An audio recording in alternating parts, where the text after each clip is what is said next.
सीता स्वयंवर का रहस्य। नमस्कार मित्रों, भगवानुवाचो चैनल पर आप सभी का स्वागत है।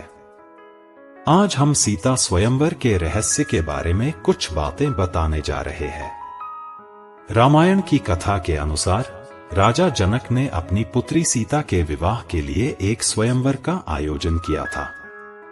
आप सभी यह बात जानते हैं कि सीता के स्वयंवर में अनेक शक्तिशाली और महान प्रतापी राजा महाराजा आए थे, लेकिन स्वयंवर में जो धनुष था, उस धनुष को कोई भी राजा महाराजा हिला तक नहीं पाए।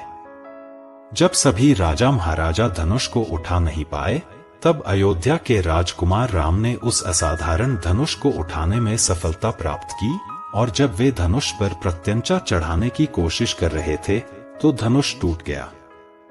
यह सब जानने के बाद क्या आपके मन में कभी यह प्रश्न आया है कि राजा जनक ने सीता का स्वयंवर क्यों रखा था? राजा जनक ने स्वयंवर के लिए वह असाधारण हरधनुष क्यों प्रस्तुत किया था? वह हरधनुष राजा जनक को कहां से और कैसे मिला था? और जिस धनुष को कोई राजा महाराजा उठा नहीं पाए, उसे राम ने कैसे उठा लिया? सीता के स्वयंवर में वास्तव में क्या रहस्य छिपा है? सीता के स्वयंवर के बारे में इन बातों को जानने के लिए वीडियो को अंत तक अवश्य देखें। आइए आज हम सीता के स्वयंवर के पीछे छिपे रहस्य को जानने का प्रयास करते हैं। हमारी आज की कहानी रामायण से ली गई है।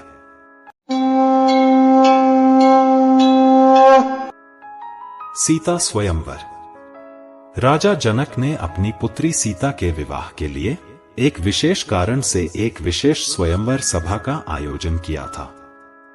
बात उस समय की है जब सिरध्वज मिथिला राज्य के राजा जनक थे।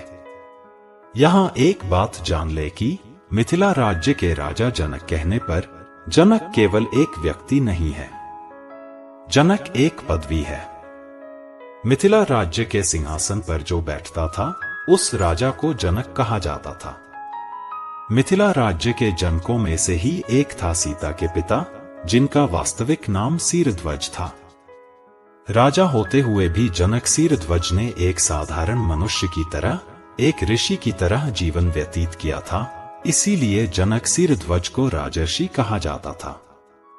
राजा सिरध्वज कई दिनों तक निसंतान थे। उसी समय एक दिन खेत में हल जोतते समय हल की नोक में उन्हें एक कन्या संतान प्राप्त हुई। हल के नुकीले हिस्से को संस्कृत में सीत कहा जाता है। उस सीत के माध्यम से मिट्टी को फाड़कर प्राप्त होने के कारण कन्या का नाम सीता रखा गया।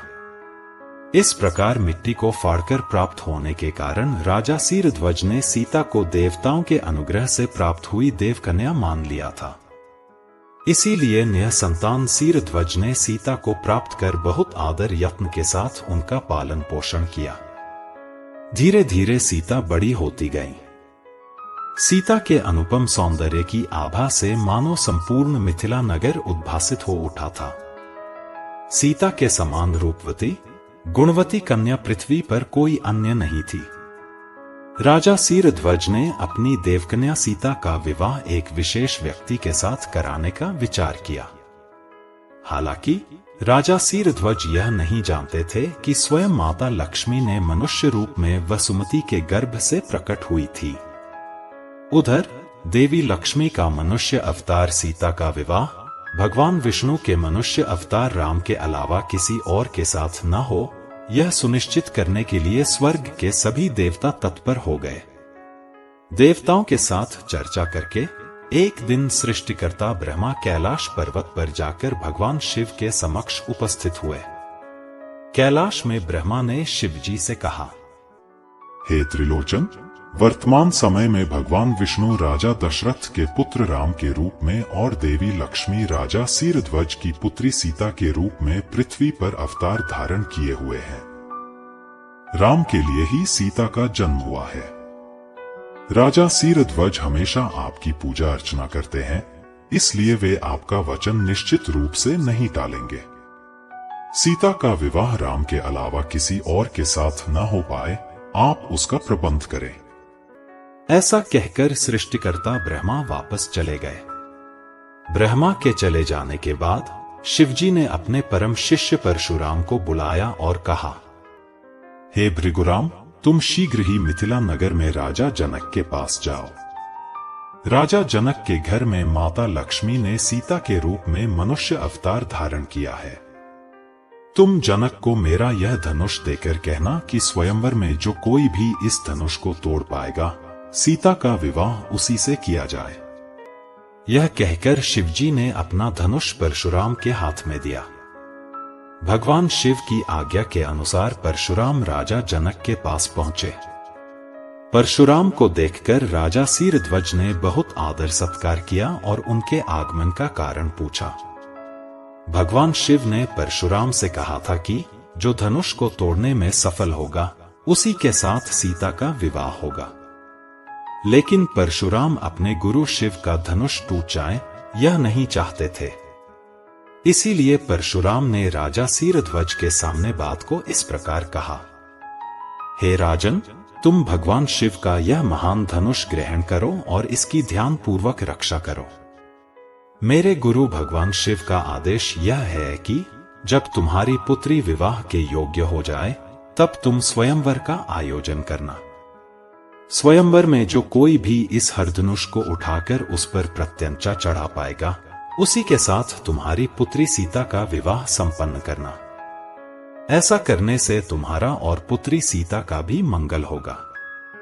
ऐसा कहकर परशुराम वहां से चले गए। भगवान शिव की आज्ञा मानकर उचित समय पर राजा जनक ने सीता के विवाह के लिए स्वयंवर का आयोजन किया तथा स्वयंवर में हरधनुष पर प्रत्यंचा चढ़ाने की पण की घोषणा की। जो हरधनुष पर प्रत्यंचा चढ़ा पाएगा, वही जानकी सीता को प्राप्त करेगा। उचित समय पर स्वयंवर आरंभ हुआ, लेकिन स्वयंवर में कोई भी राजा उस हरधनुष को उठा ही नहीं पाया। लंका का राजा राक्षस रावण भी सीता के स्वयंवर में भाग लेने आया था, लेकिन रावण भी इस हरधनुष को हिला तक नहीं पाया। अंत में देवताओं की योजना के अनुसार भगवान विष्णु के मनुष्य अवतार दशरथ नंदन राम स्वयंवर में भाग लेने के लिए आगे बढ़े।